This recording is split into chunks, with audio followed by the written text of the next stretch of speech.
Celtics head coach Brad Stevens says that he couldn't be any more unimpressed with the first 3 preseason games out of his Celtics team. And Chris, Clevis, my question to you two, is Brad Stevens exaggerating here? Is he trying to get a fire under his guys? Or do you guys really think that this team's been playing that poorly? I don't really think, he's trying to say it's time to panic. I mean, maybe it is a little bulletin board material trying to get, light a fire under his guys this early. But obviously he's not lying. They haven't looked good on the offensive end. They looked pretty mediocre tonight on the defensive side as well. So it's not like he's, just pulling stuff out of thin air. They have looked pretty bad, but I don't necessarily think he's, going into full panic mode here. Yeah, it's the preseason. I mean, what do you expect? You don't expect the team to try their hardest. You're playing the bench, the third tier guys that'll be in the G League, guys that'll probably get cut for the next 2 weeks. So I think it's not time to panic yet. It's the preseason. 2 weeks from today, we start the real season. I think Brad just saying that because I think he feels his team should be playing to a higher level, even though it is preseason. But you had the guys talking about it a little bit in the locker room, too. Jaylen Brown said he was talking individually to his teammates after the game tonight. And there's, as he put it, they're still working out the kinks. I mean, obviously, this is only their 3rd game, the preseason, and with the way the preseason schedule set up this year, it began right after training camp. So this team really hasn't,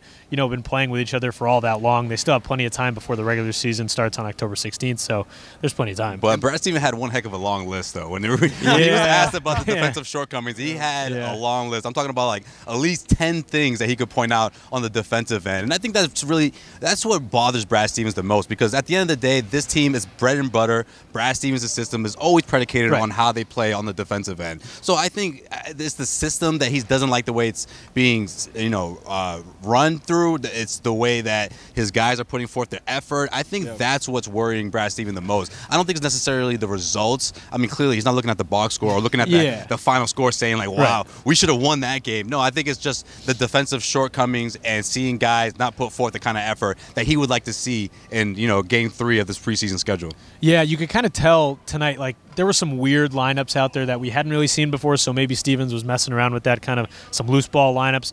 But he's right. On the defensive side of the ball, they look terrible tonight, other than, with the exception of Aaron Baines, because he's always good on the defensive side of the ball. He was great tonight, but they were pretty terrible, and they were lazy, they were slow on switches and rotations, so obviously that's going to be a concern for a defensive-minded coach like Stevens. And you see defensively that they are slow, but offensively I think the team was more focused on trying to get Hayward comfortable. So Hayward had a lot of possessions tonight. You can tell that he is struggling for shot throughout preseason, but he's getting it up.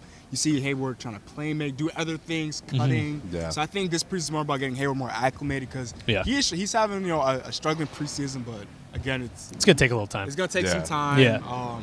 And he knows it too. He's honest about it. So I think just Celtics fans, don't panic yet. It's only 3 games. That's right. That's right. Regular season is still around the corner. And also, I think the fact that this is against the Cavaliers, maybe that sort of bothers Stevens a little bit more. I mean, if it was against, the Bucks or the Raptors or the Sixers, that'd be one thing. Anyone but Tristan Thompson. Exactly, yeah. And then Kevin Love balling out, of course, the way he did. I just think defensively, that's what bothered him the most. He did give props to Baines and Robert Williams, though, for what they did defensively, especially in the second half, coming up with those stops, and a big reason why they were able to cut into that lead, or that deficit, I should say. Yeah, and again, those guys, Baines specifically, is always going to bring it on the defensive side of the ball, and these are all things that they'll work out over the next couple of weeks. I mean, they only had 2 days of training camp before they traveled down to Chapel Hill and had their first preseason game. This is only number 3, so I've said it before in this segment, but they'll figure it out.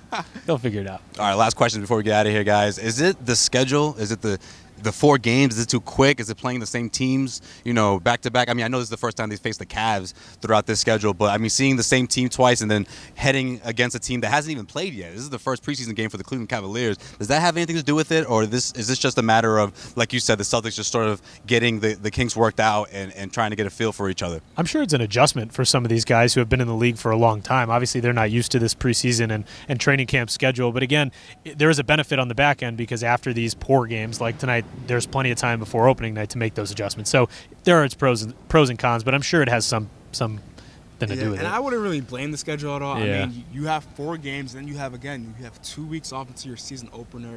Again, you do have training camp for only 2 days. But remember, the guys got to Boston early September. So they've been practicing longer than what we know. Right. That's true. Josue has a smart guy. Well, no, I'm just going to say Clevis. I mean, look, they played 2 games in 2 days, for a team that, any team in the NBA right now, they've only been around each other for over a week. I mean, everyone's sort of been around each other for the same amount of time, but I get what you're saying. Yeah, plus, this team's been together for the past year. I understand Hayward's a huge piece. You got to reintegrate that's into true. The For the most part, they know each other. Okay, so I wouldn't really panic. I wouldn't really be concerned.